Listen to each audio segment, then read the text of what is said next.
Welcome to East Tennessee Pinball. Today, Django and I are going to make some resettable fuses. If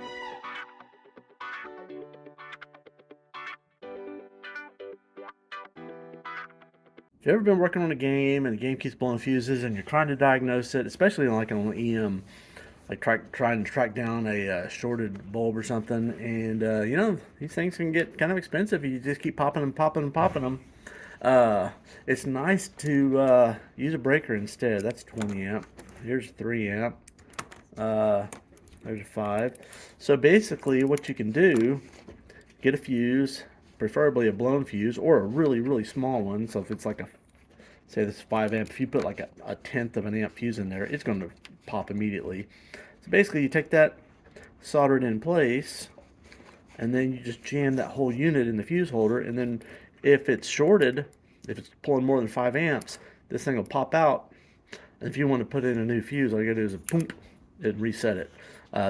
I will warn that these act like essentially like a really slow acting fuse. So you got to be a little bit careful if you're gonna replace a 10 with a 10. You might put in a 5 instead of a 10, or an 8 instead of a 10, because they will pass quite a bit of current, more than the rating, for at least a few seconds before they reset. So they're not near as fast acting. So if it calls for a fast fuse, I definitely go slower. Even if it calls for a slow fuse, I might go a little bit lower, just because these are slower acting even than a slow fuse. But they're pretty handy to have in your toolbox. So these breakers that I got, the prongs are a little bit too skinny for the fuses, so there's not a lot of meat to solder onto. I don't know if you can see that very well, but I'm gonna do the best I can. And the other thing, I've done this before, so when you get these things soldered on there, it's real easy for the solder to run around the side. So if you get solder attached, you gotta find something to point with. If you get solder stuck on the sides, it's going to be hard to insert and remove the fuse into the fuse holder. So you want to keep the two sides clean of solder so that it goes in and out. It's fine if you got a big blob on the top, what would be the top or the bottom. That's not a problem. You got to keep the sides clean. So I'm going to get my iron fired up and we'll try to get this soldered in here.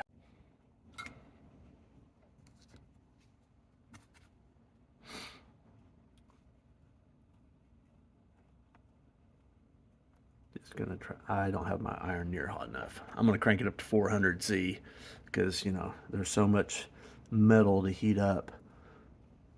It's gonna need to be hot. I gotta wait a couple seconds here for it to iron to catch up.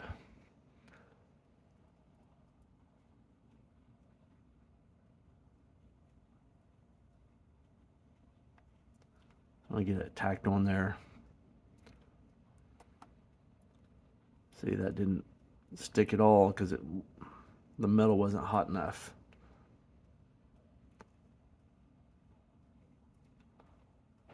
That's seeping around there. Oop, blew my breaker. Got too hot.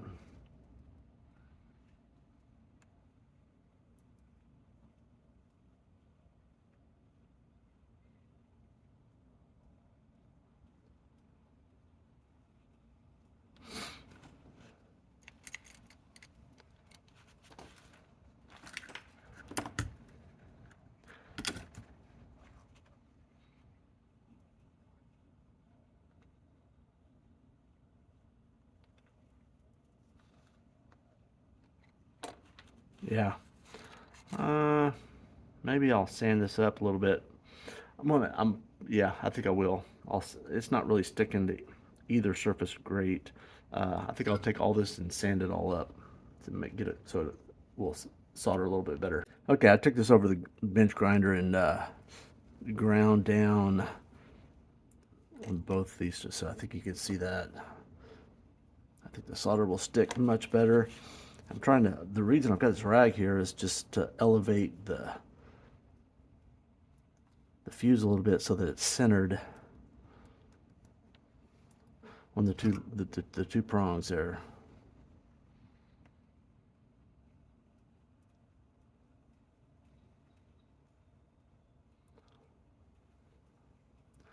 That's doing a little bit better.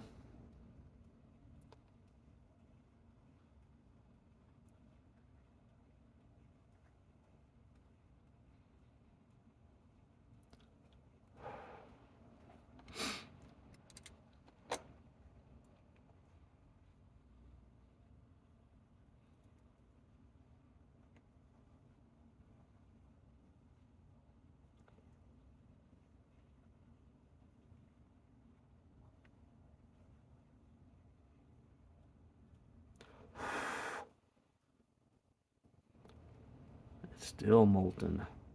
Still see it wiggling. There we go.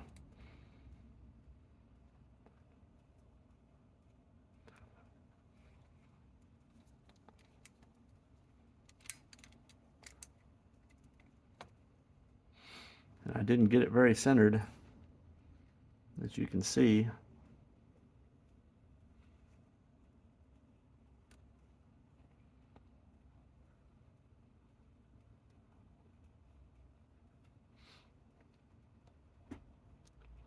That looks like crap.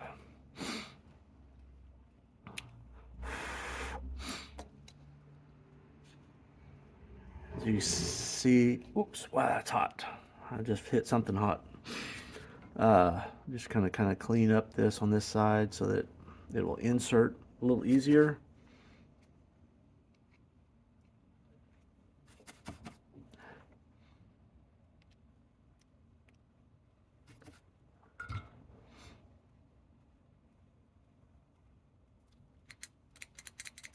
It's still too hot to reset. Trying to put my hand on it so that it'll cool down. Yeah, it's really hot.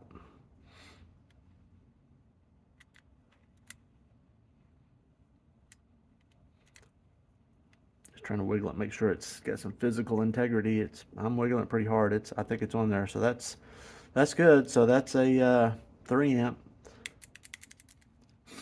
Let that cool a second and see if it's going to actually reset or if I destroyed it. Hopefully not. So I gave it a few minutes and it reset. So I'm happy with that one. I just got a few more to make. I've already got some of these, but I end up losing them because I'm using them and I end up leaving them in machines occasionally. So, you know, if you ever find a machine that's got one of them, it might be mine or somebody else's. Anyway, y'all take care. Cheers.